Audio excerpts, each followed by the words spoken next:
Hello and namaste everyone, dear seekers and soul across the digital universe. So today I'm here before you not as a Hindu, not as a follower of any religion, but as a seeker of truth. A truth that transcends labels, dogmas and boundaries. So born into the vibrant tapestry of Hinduism, I was nurtured by its rituals, stories, and sacred texts like the Bhagavad Gita. Yet, as I walked the path of inquiry, I found myself drawn to the boundless ocean of spirituality and the radical clarity of non-dualism. And this journey, inspired by the Ashtavakra Gita, Adi Shankaracharya, Rumi, Osho, Sadhguru, Nisargadatta Maharaj Ji, also J. Krishnamurti, and even the materialist lens of Charvak has reshaped my understanding of existence. So let me share this with you, not to preach, but to invite you to question, to explore, and yes, awaken. Talking about the illusion of separation. The Ashtavakra Gita, a timeless gem of non-dualism, declares that you are not the body, nor the body is yours. You are not the doer, nor the enjoyer.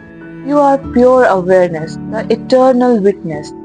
And these words struck to me like lightning. I had spent years, trust me, identifying what my name, my caste, my religion, my rituals, my Hindu identity. Yet Ashtavakra Gita invited me to see beyond. It taught me that the self is not the confined to any body, a religion, or even the thought.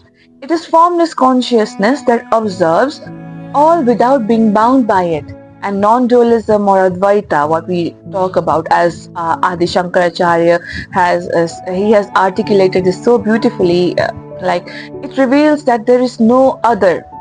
The Brahma or the ultimate reality is all there is, and everything else is a play of illusion or Maya. And Shankaracharya's wisdom in Vivek Chudamani echoes this. The world is like a dream. It is fleeting of illusion. And he urged us to discern the real from the unreal, to see that the divisions of religion like Hindu, Muslim, Christian are but the waves on the surface of the same ocean. And Rumi, the Sufi mystic, sang of this unity. Beyond the ideas of wrongdoing and right doing, there is a field, and I'll meet you there. Isn't it the time we meet in that field beyond the labels that divide us? So from religion to spirituality, religion gave me structure, stories, and sense of belonging. And Bhagavad Gita, with Krishna's counsel to Arjun, taught me about dharma, a duty without attachment to result. Perform your duty, O Arjuna, abandoning attachment to any success or failure. So this wisdom guided me to act with integrity while letting go of the ego-driven outcomes. Yet, as I delved deeper, I realized that rituals and dogmas, while beautiful, are stepping stones, not the destination, and Osho challenged me to drop all the conditioning. So be a light onto yourself. He reminded me that clinging to any identity, Hindu, spiritual or otherwise, creates bondage, and Sadhguru, with his practical mysticism, urged me to experience life directly. And spirituality is not about believing. It is about seeking what is true. And this seeking led me to Nisargadatta Maharaj, who, in his piercing simplicity, said, I am that.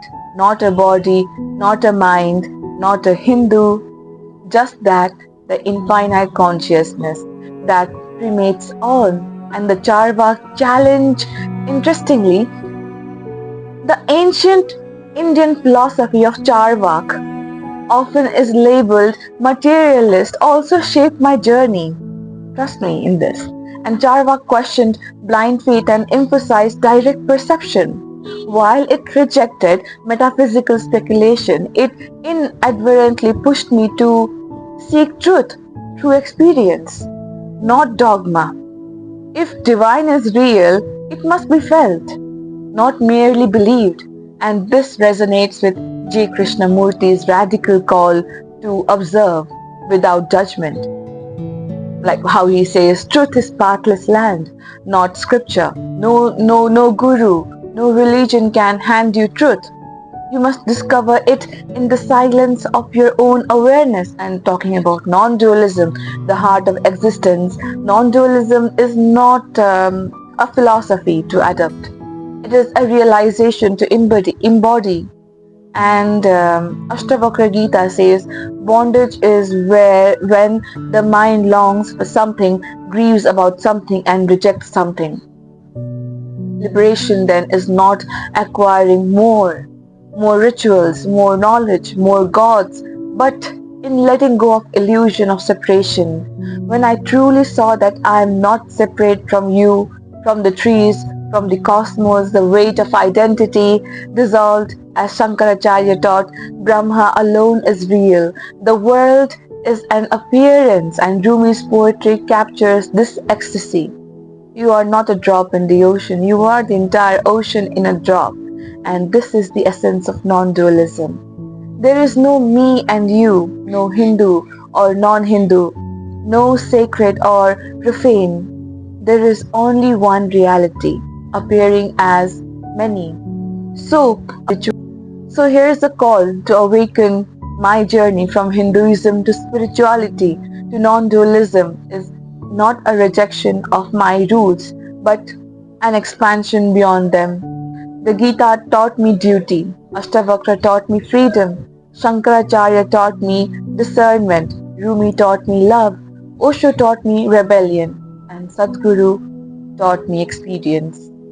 Nisargadatta Maharaj taught me simplicity, Krishnamurti taught me observation, and Charvak taught me skepticism. And together they point to one truth. You are already whole, already divine, already free. And to my friends on social media, I invite you to pause and question the labels you carry, religion, cultural or otherwise, and dive into the silence within, where no scripture or guru is needed, only your awareness, your own awareness. As Sadhguru says, the only way out is in. Let's move beyond division, beyond dogma, to the truth that unites us all. The truth that we are one. So, thank you all for listening. May we all awaken to the boundless love and awareness that we already are. Thank you.